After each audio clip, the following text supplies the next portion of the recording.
سال 1901 تھا۔ عثمانی سلطنت کے 34ویں سلطان عبد الحمید ثانی اپنے دولمبانس پیلیس استنبول میں ایک مشکل حالات کا سامنا کر رہے تھے۔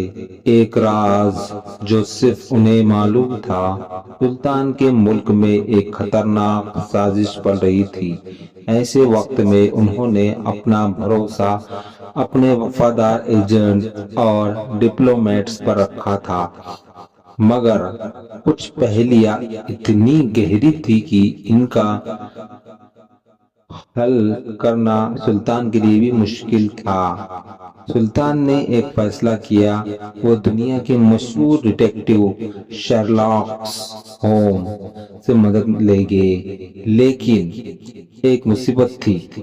شرلاک کو ان کا ملک چھوڑنے اور لندن سے استنبول بلانے کے لیے ایک بہترین اور جائز وجہ دینی پڑتی۔ سلطان نے اپنے خاص آدمی کو ایک زبردست پیغام لے کر بھیجا، جس میں یہ لکھا تھا: سر شرلاک ہومز، آپ کی قابلیت پر دنیا بھر میں شک نہیں، لیکن یہ ایک ایسی پہیلی ہے جو صرف آپ سلجھا سکتے ہیں۔ آپ کا جواب نہیں دیا گیا تو اس ملک کا تقدیر بدل سکتی ہے۔ شرلاک ہومز کے لیے ایسی چیلنج چھوڑ اپنا مشکل تھا۔ کچھ ہی دنوں میں شرلاک ہومز اور ڈاکٹر واٹسن استنبول پہنچ گئے۔ شرلاک ہومز اور واٹسن جیسے ہی استنبول آئے، سلطان عبد الحمید ثانی نے ان کا عزت اور شان کے ساتھ استقبال کیا۔ سلطان نے شرلاک ہومز کو ایک پرائیویٹ میٹنگ میں بلایا اور ایک پرانا سکہ ان کے ہاتھ میں دیا جو ایک خفیہ سندیش چھپایا ہوا تھا۔ سلطان نے ان سے کہا، اس سکے کا راز سمجھنا آسان نہیں۔ یہ سکہ عثمانی سلطنت کے ایک پرانے دشمن کے خلاف لڑائی سے زیادہ ہے، ایک راز جو اگر سامنے آیا تو سلطنت کی جوڑ دیا ہی سکتی ہے۔ ہومز نے شدت سے پہیلی کو سنا اور بولا، ہم آپ کے دشمنوں کی سوچ کو پہچاننا ہوگا، یہ کچھ زیادہ ہی گہرا سازش لگ رہی ہے۔ واٹسن نے پوچھا، اور یہ سازش کس طرح سے ہے؟ سلطان عبد الحمید ثانی نے ایک پرانا خط ان کو دیا جس میں ایک نام لکھا تھا: فرانس وان پوئن، ایک جرمن ایجنٹ جو سلطنت عثمانیہ کے اندر ایک بڑی بغاوت کو پیدا کرنے کی کوشش کر رہا تھا۔ مگر سب سے بڑی مصیبت یہ تھی کہ یہ شخص عثمانی محفلوں میں ایک عظیم دوست بن کر گھس گیا تھا۔ شرلاک نے سب سے پہلے ثبوت نکالا بغداد ریلوے سے۔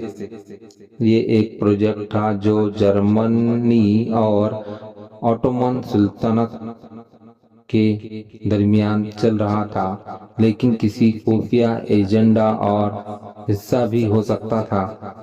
سلطنت نے بتایا، سلطان عبد الحمید خان نے بتایا، ہمیں شک ہے کہ یہ صرف ایک ریلوے پروجیکٹ نہیں بلکہ ملک کے اندر ایک چھپا ہوا بغاوت کا سلسلہ ہے۔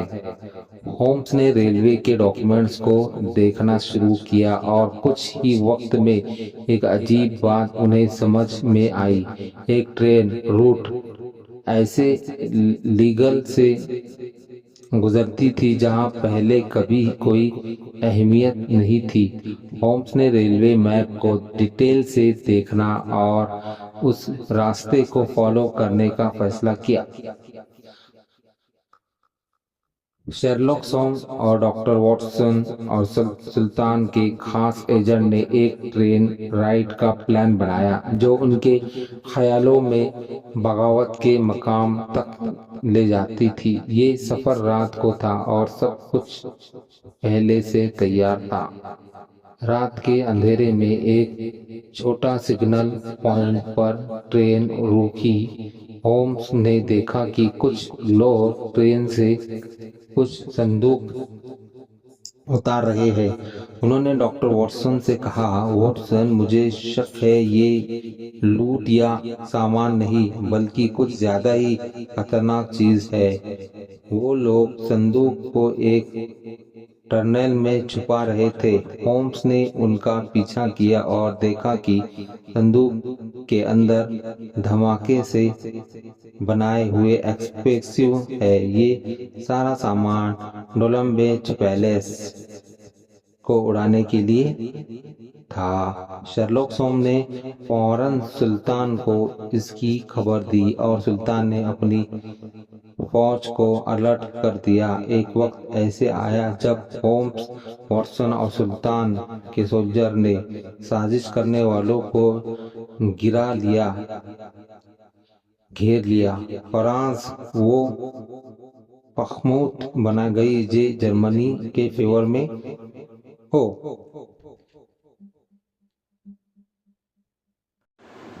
اس کے بعد شرلاک ہومس اور سلطنت عثمانیہ کے 34ویں سلطان عبدالحمید ثانی کی دوستی کا ایک نیا سفر شروع ہوا۔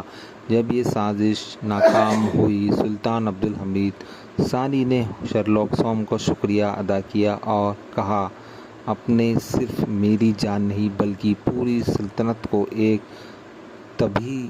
تباہی سے بچایا ہے۔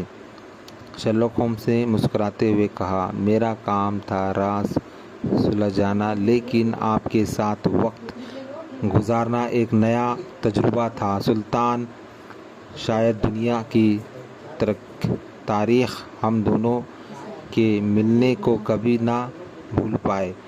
شرلاک ہومس نے سلطنت عثمانیہ کے سلطان سے ایک نیا سکہ یادگار کے طور پر منگا لیا، جسے انہوں نے اپنے لندن کی لائبریری میں ایک راز کے طور پر رکھ لیا۔